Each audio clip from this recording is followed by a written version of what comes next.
Hi, everyone. I think we're going to get started. This is Alex Staropoli at the Coalition for Juvenile Justice. Hi, this is Cecily. I don't know if can you hear me? I can. Everybody else is on mute. If for some reason you can't hear Cecily, you can send me a question through the question option, and I'll see if I can fix it.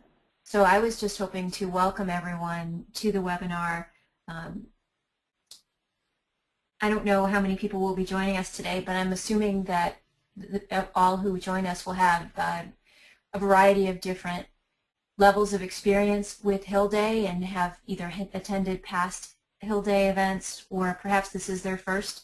I think we'll probably or hopefully have the full spectrum of experience, and I think if the folks who have prior experience with this can bear with us while we cover some of the basic things, that would be great. And also I'm hoping that during the question and answer period that those of you who have a lot more experience with this, and certainly I do, would be willing to share your expertise and any hints you may have. So I just wanted to say hi to everyone, and Alex, I guess I'll just turn it over to you. Sure. So I just echo Cecily, kind of welcome everyone. We're glad that you're joining us. And for those of you who are joining us at the conference in a couple of weeks, we look forward to seeing you all there. So I'm kind of going to jump right in since we only have an hour. And then quickly I'll kind of go through the session schedule. First we'll go through what's in the Hill Day folders or what will be in the Hill Day folders. Then we'll have a brief discussion about some messaging skills and how to effectively communicate with your member of Congress on the Hill and kind of beyond that in a larger advocacy plan.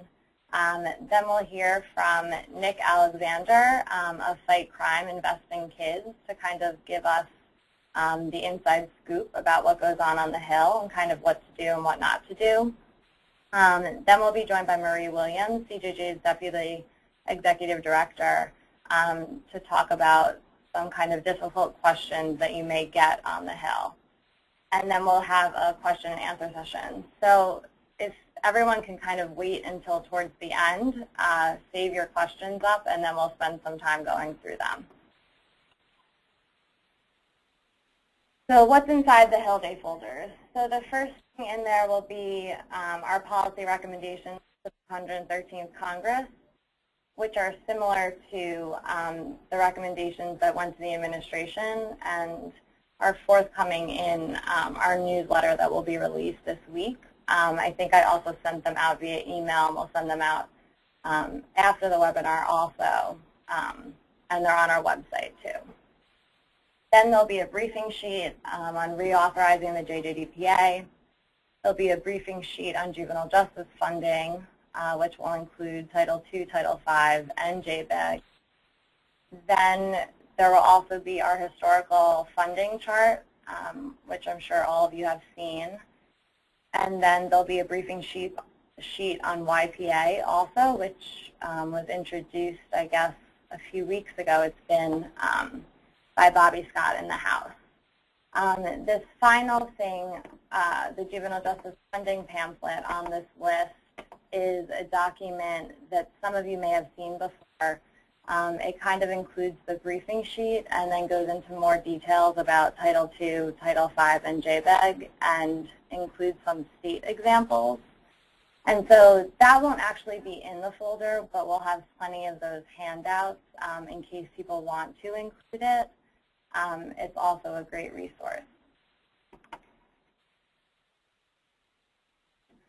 The CJJ's advocacy plan. This slide kind of highlights three of the important components to our advocacy strategy. So the first is the power of repetition. And what this really means is that we try to use consistent messaging throughout all of our communications. So whether it be our recommendations to Congress, our recommendations to administration, our press releases, our fact sheets, the message is the same.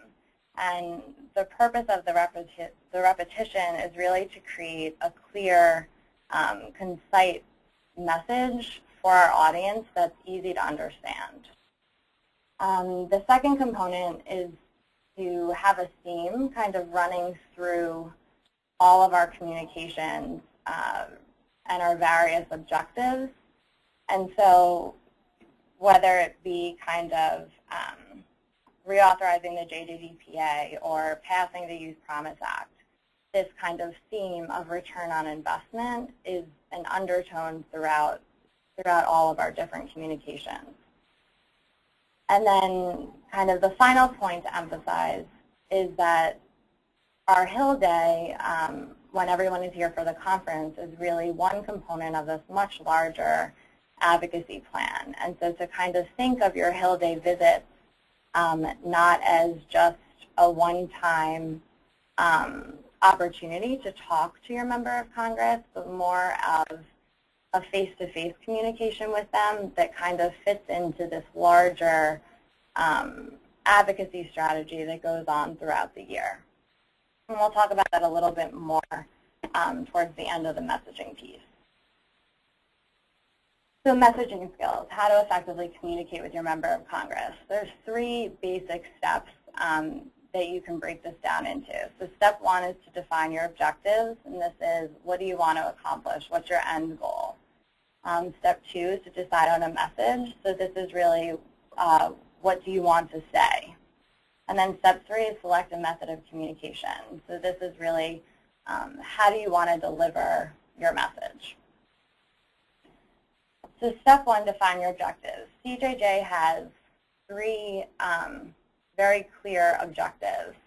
So the first one is to increase funding for juvenile justice programs, and that includes Title II, Title V, and JBIG.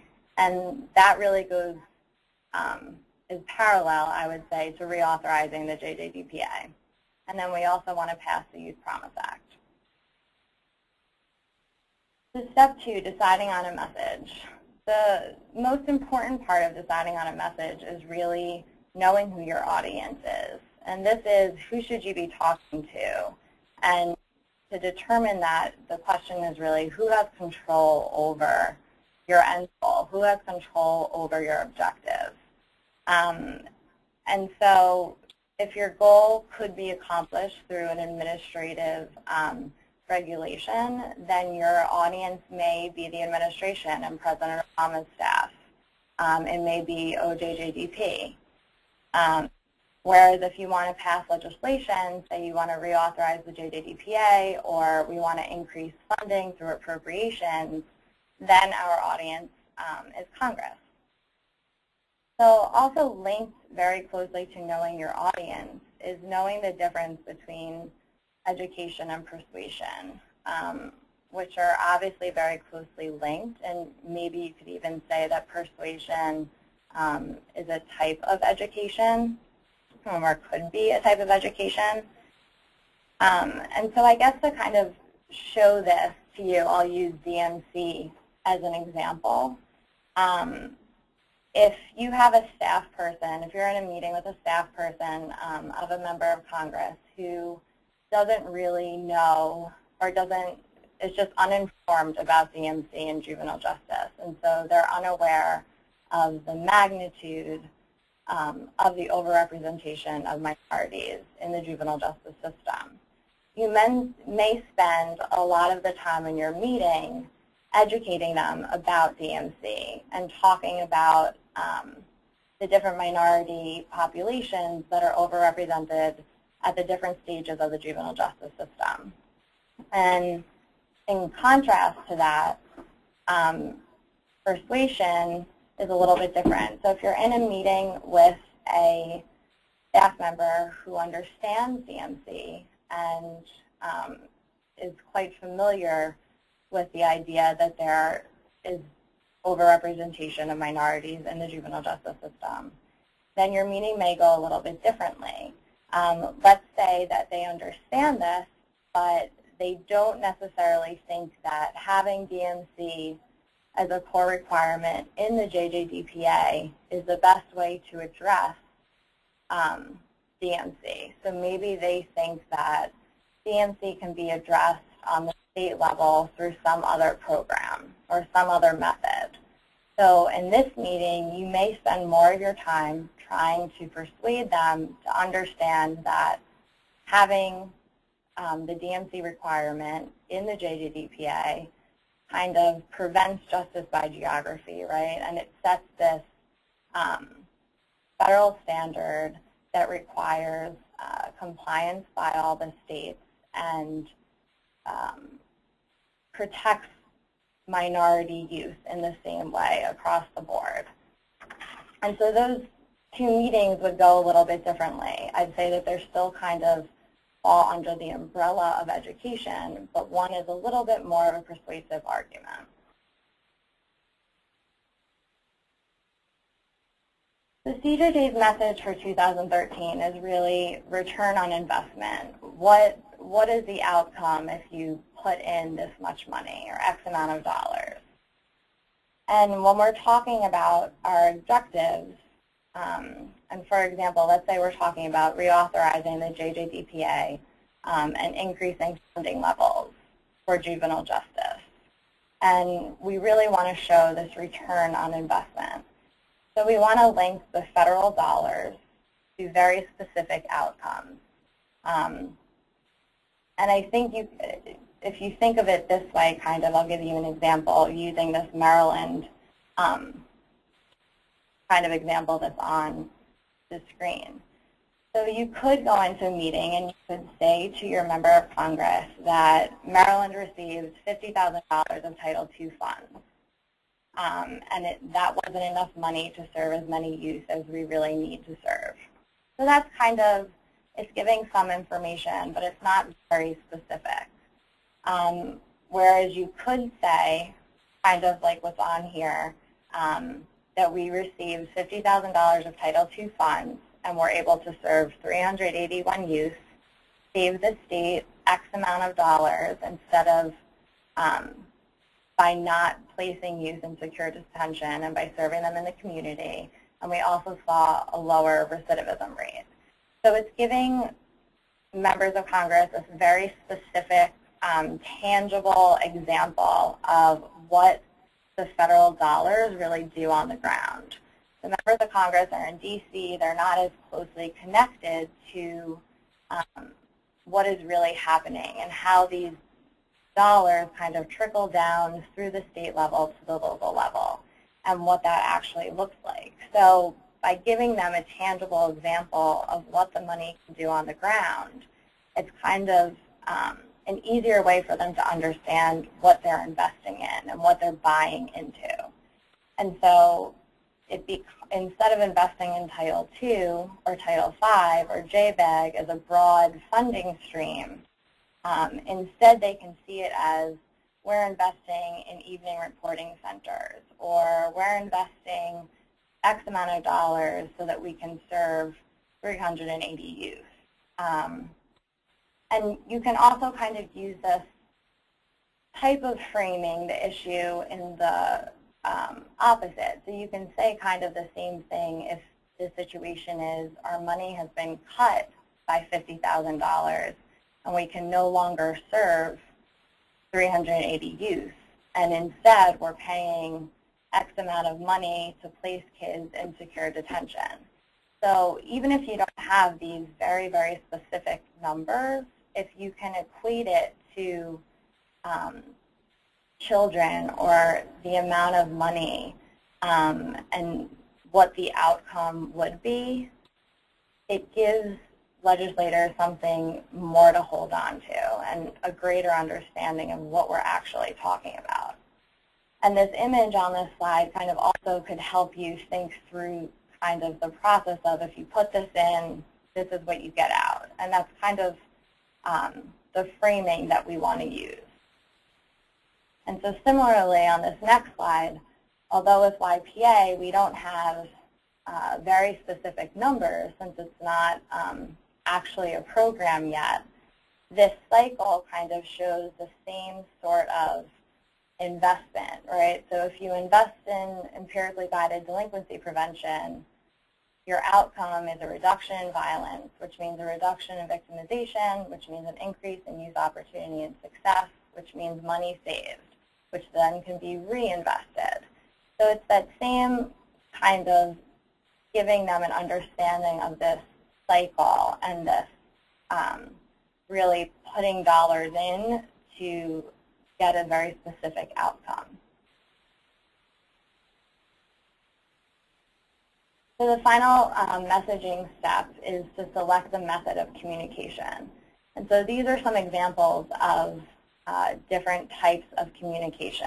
So there's printed materials, media, or face-to-face. Obviously, we're talking about face-to-face Hill meetings in DC. And so this slide kind of goes back to that very first slide talking about that Hill meetings are just one component of this larger advocacy plan. And it's just one contact that you'll have with your member of Congress, hopefully, throughout the year. And of course, CJJ is really here to help you build relationships with your members of Congress and really have a working relationship with them so that they feel comfortable coming to you about juvenile justice issues and really building that connection with them. And so with that, I'm going to turn to Nick Alexander from Fight Crime Investing Kids, who's going to talk to you a little bit about what to expect on the Hill. Excellent. Thanks, Alex. Let me hit *1 and make sure folks can hear me. If you could repeat it so they'll send you questions, that would be great. Sure. Everyone, I think you should be able to hear Nick on the phone. If you can't, if you can send me a question with that little question option, that would be great. Thank you. That's great. Thanks, Alex. I appreciate it. Hello, everyone. First, let me just thank you guys for taking out time and having me on this call. Happy to provide at least what I can to help your meetings be as effective as possible. I mean, it's really a privilege to work with Nancy and Alex and the whole team at CJJ. They're some of the best JJ professionals in the country. So really excited to lend a hand to that. Just a quick word about who Fight Crime Investing Kids is. For those who don't know, we're a law enforcement organization of over 5,000 folks nationwide. You know, our folks look at law enforcement, obviously, that's their day job, but they've come together under our organization to see what does the research tell us we can do to keep kids from going down that path to begin with, and if they do start to get in trouble, how can we turn them back as quickly as possible? Certainly better outcomes for them, but also better public safety outcomes. And I think, you know, there's really been a change in law enforcement over the last, you know, number of years about recognizing the importance of JJ. So we're just excited to be a partner with this and moving forward. So I'm going to cover three things: what to expect, what to do, what not to do, kind of things, and also touch on effective messaging, as you see from the slide. And so really what to expect. The first is there's a big difference, I think, between a meeting in DC and a meeting back in district. You know, there's probably a wide variety of experience on the phone as to meeting with policymakers, but certainly meeting in DC, you're usually more compressed for time. There's usually a lot going on, you know, while they're here in session, you know, people scurrying about. And so when we brief our members, we really talk to them about usually planning on having about 15 minutes or sometimes less if you're meeting with the policymaker directly, sometimes with the staff a little bit more, but I think a good general rule is you're going to get about 15 minutes. And so part of that is, you know, when you're meeting with especially your policymaker from back home, they're going to want to try to talk about other topics. You know, they have some constituents in, and they may have their own agenda, but they certainly want to hear about stuff back home. And so, you know, as we'll talk about in a moment, it's really important to steer back the conversation to why you're there and the important points that you want to make. Just a note about staff meetings, and you know, I say this to our members all the time because it's kind of funny. You know, some of the staff, and this is really just a preparation thing, some of the staff may appear to be, or actually are, very young. And so for some of us who are a little older, that kind of maybe can be a little strange when we walk in, but just it's really important to remember that these are folks who either are already experts in their field or are becoming experts and really serve this important function as being the gatekeeper for that policymaker. They're the ones that write talking points. They're the ones that brief the chief of staff and the legislative director and the member themselves. And really, you know, they're the ones, whether it's, you know, certainly the policymaker, but if you're meeting with staff, those are the folks you want to be just as persuasive to or educate. It's just as important to educate them as other folks. So, And then finally, with respect to what to expect, I mean, really your expectations going in. I mean, you know, what we try to tell our folks is be prepared that you're not going to get a firm commitment. You may not hear, okay, so therefore I will support X amount of funding. Now, that certainly is the goal. We want to get folks on record. You know, we want policymakers to commit to kind of supporting a certain thing. But, you know, you hear things, especially from staff, of, well, we hear you, we'll see, it's a tough environment, you know, but just, you know, your expectations going in should be really, it's about education, as Alex said earlier, and about persuasion. And so, you know, this context that we're operating in is a very difficult fiscal environment. And so talking about reauthorizing programs and especially funding can be a tough conversation. So with respect to what to do, not to do sort of things, I mean, really these are some general advocacy tips. You know, again, you all are very fortunate working with such great professionals at CJJ. But, you know, it's critical to have a concise and solid ask. You know, especially if you're with the policymaker, it's really important to be able to go in there and as strategically as possible lay out what the objective is. You know, I know that Alex walked through kind of some of the key priorities you have, and I know you'll talk more about this. For us, what we do is we try to think about as strategically as possible, what's that given policymaker? Are they an appropriator? Are they an authorizer? And maybe we would limit our asks for one particular person. Maybe we would hit another one with all three. It's really about looking at your audience and trying to figure out what's the most strategic way to deliver a solid ask. The other thing I really encourage everyone to do, especially meeting with policymakers in D.C., like I said, you can get compressed for time, is really to develop an elevator speech.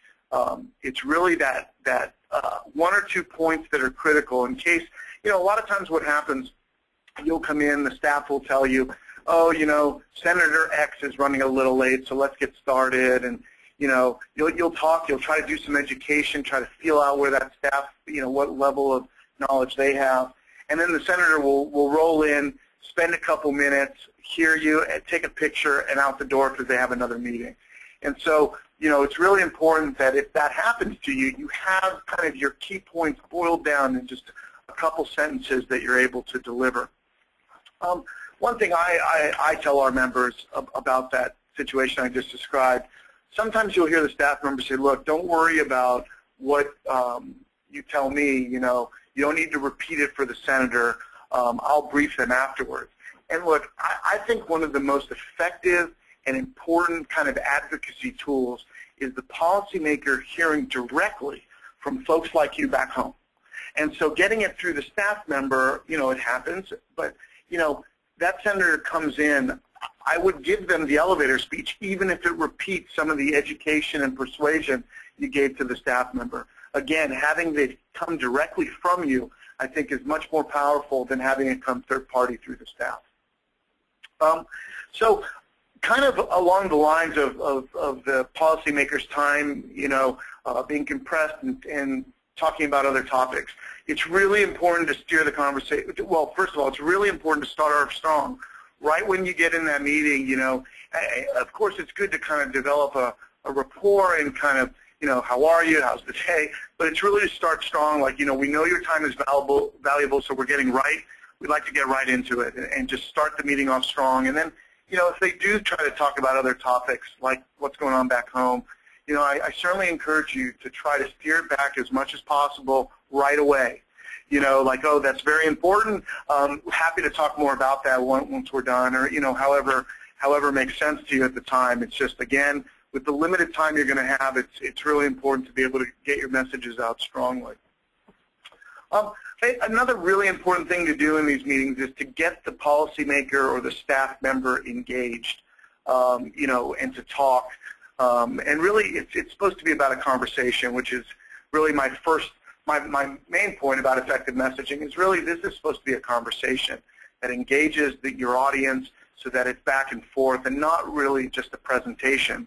I have found that, you know, when it takes the tone of a speech or a presentation, folks tend to disengage quicker to that. So another thing that I think is important for kind of in these meetings is not arguing. Now, certainly advocacy it's a fine line there. You know, polite advocacy, as I call it, is generally the rule. You know, sometimes, depending on your audience, you may have someone an office which is actively opposed to what you're trying to accomplish, and in that case, it's definitely an education process. The persuasive approach you take is very important, but I have found that even if you're diametrically opposed philosophically to what they're saying, the polite advocacy and just trying to win them over is really the most effective way.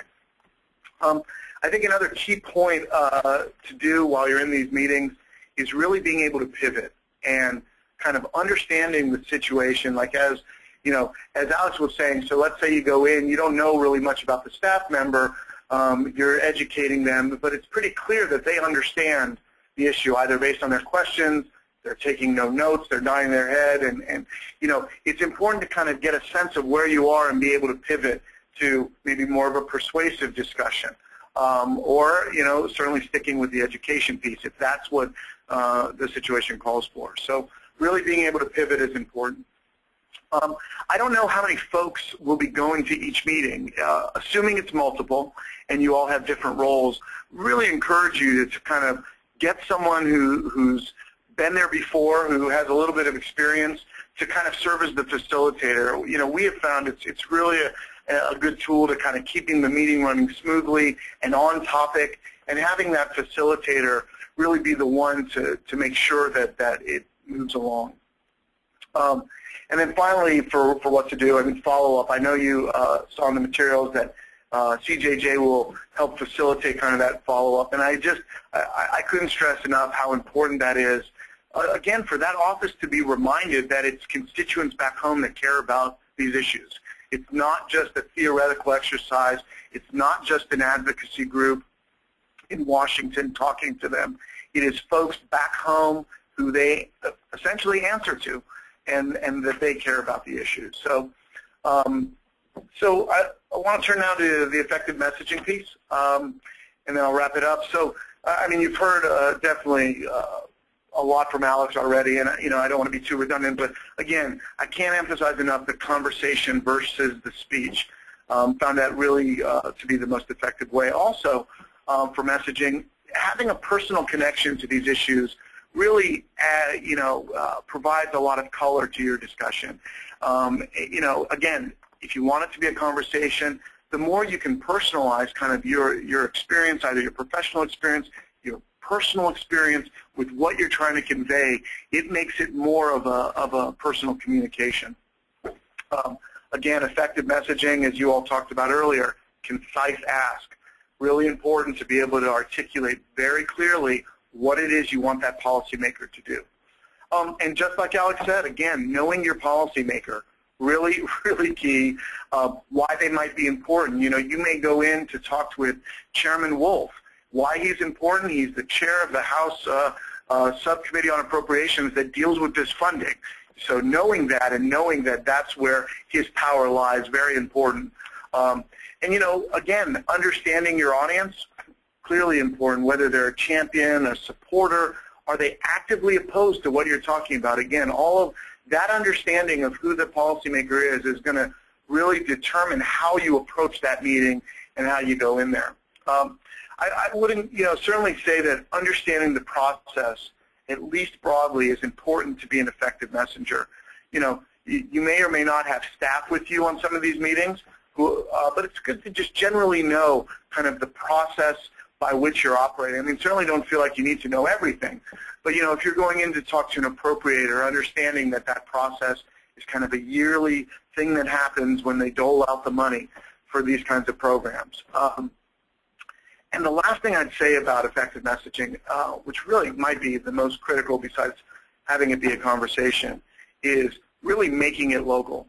There's the old adage of politics that all politics is local. And the more local facts and figures you have, the more I believe it's clear to the policymaker why they should actually care about it.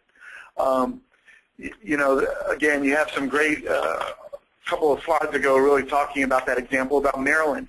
You know, that's what's going to be persuasive to Senator Mikulski, is going in there and talking about, look how much we saved in Baltimore City and Prince George's County just because of this. You know, and giving her that local kind of information, that's what helps her go on the Senate floor, work in committee, talk to her colleagues, because, you know, she's looking out for her constituents.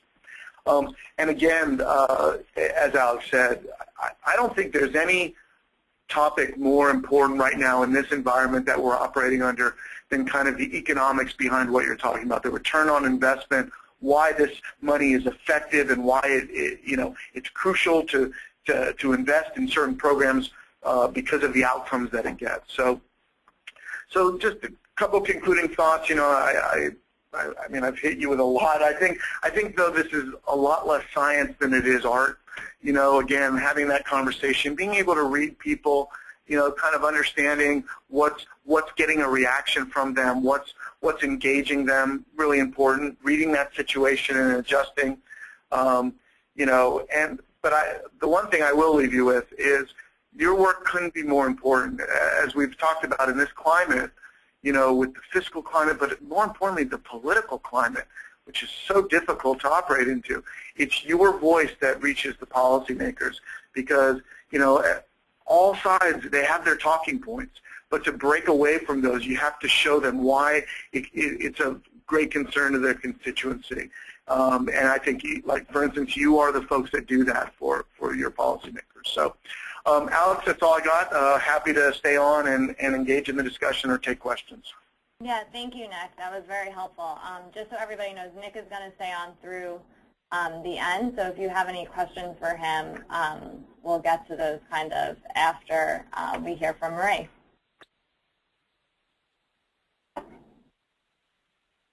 Hi, can everybody hear me? Alex, can you hear me? Yeah, I can. Same thing, everyone. Okay. If you can't hear Marie for some reason, if you can send me a chat or a question so I know. Thank you. Okay, so I'm just going to run through a few difficult questions that staff brainstormed, because, you know, we're aware that you can be really prepared, you can have your elevator speech, your objectives are clear, your ask is concise, and despite all of that, occasionally staff will ask a question that you feel a little put on the spot about how to answer. So we thought we'd brainstorm a few of those for you and come up with some answers that we think will work. And towards the end of this section, also give you a chance to talk about, for those of you who've been on these Hill meetings, to talk about questions that may have been posed to you that you need some help responding to. So the first one is, you know, the old federalism question. Why is the federal government involved in juvenile justice? Isn't this a state and local issue? You may, in fact, hear that. I mean, we know from working in the field that the problems are very different by state, and sometimes within states by county and by region. So it sounds like a really good, and it is a really tough question. And what we recommend you do is that you emphasize the importance of uniformity and how youth are treated across states. So if you've got anecdotes about how differently youth in one county are treated from those in another, or how differently youth in one state might be treated from another, those are things that might make your point clearer, that we don't want justified geography. We want youth across the states to be treated uniformly in the juvenile justice system. The second is sort of, you know, moral argument to some degree, that the federal government has a role to protect vulnerable youth, and if there's any role, it should be to set baseline standards for their care and support that state and local governments should follow. And you should know, I think, if you do what Nick suggested and you sort of read the room, whether or not the pragmatic approach or the sort of moral imperative argument is going to work, depending on who you're talking to and how much they're engaging with you, and maybe even the record of the member that whose office you're engaging with will tell you a little bit about which of these arguments might work best for them. If it turns out that this is a member or an office where they really care most about fiscal responsibility, then you want to focus on that. that the federal government can exemplify fiscal responsibility by promoting policies that save money. So, we know that some states, unfortunately, are still engaged in practices that are not evidence-based as it relates to juvenile justice. And the federal government's mandate that the states use a lot of these monies for evidence-based programs and practices is one way that they can ensure that the fiscally responsible approach is being taken. All right, next slide. So this is the old soft on crime question. Aren't a lot of these programs too soft on crime? And these are young criminals. These are adult offenders in the making. I don't think you'll hear that question asked in quite as crass a manner as I've just posed it. But in the event that you do, or even if they give you sort of the soft version of that question, what you want to do is talk about the research. We know that the research is that kids who get involved in the juvenile justice system for things that are not in fact crimes, they're things like status offenses. The longer they remain in the system, the deeper they go into that system, and the greater the likelihood is that they'll wind up in the adult criminal justice system. So you'll want to talk about community-based approaches. You'll want to talk about supportive services that keep kids out of and divert them from the juvenile justice system. And you'll want to talk about how cost-effective it is to employ those approaches rather than the more punitive approaches that some folks would advocate for. Another question that might be a little bit difficult to answer is, how do we even know that this stuff is worth the money? Like, how do you even know that there's an actual impact in a community when you spend $50,000 or $100,000 or $250,000 on programs? Sometimes, quite frankly, there's a paucity of data to support that.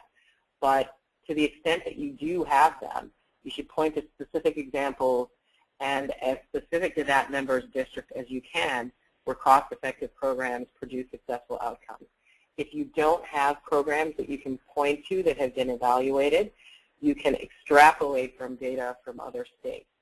For instance, you might say, functional family therapy has been used in X state to high effect, and we're recommending that we bring that approach to scale in the member's district because we've seen it work in other places, that kind of thing. You'll also want to talk a little bit about the relative cost, always back to the cost, because as Nick alluded to and as Alex mentioned as well, these are tough fiscal times. So we're always going to want to talk about how the cost of detention and out-of-home placement as compared to community-based programs is high. And we'll also want to talk about how recidivism rates associated with detention and out-of-home placement is higher than the rate related to community-based programs. Next slide. Okay, so Nick alluded to this, and he talked about polite advocacy. We think, that is absolutely key. Not only do you want them to remember you in a positive light, you want to be approachable in the future, right? So the toughest question you might get would be those that you can't answer. And rather than be truculent with them, we recommend that you be polite, be unflappable, and not be afraid to say that you'll get back to them. The solid ask is important, but as important is an accurate answer to questions that may be posed to you, even if they're difficult. So if you've got to say, I have data to support that, but not with me, I'll get back to you later, you should definitely take that opportunity. In fact, it might be a good thing because it gives you the opportunity to build a relationship with that staffer and with that office that goes beyond Hill Day because, as you know, they've seen many, many people coming through their offices sharing information with them, and far fewer people are those who they communicate with via email or reach out to ask for information when they need it. So I think that's where we are, but I think one last thought on the difficult questions. We covered, being polite, remind them of bipartisan efforts in the past, Ask what they're likely to support.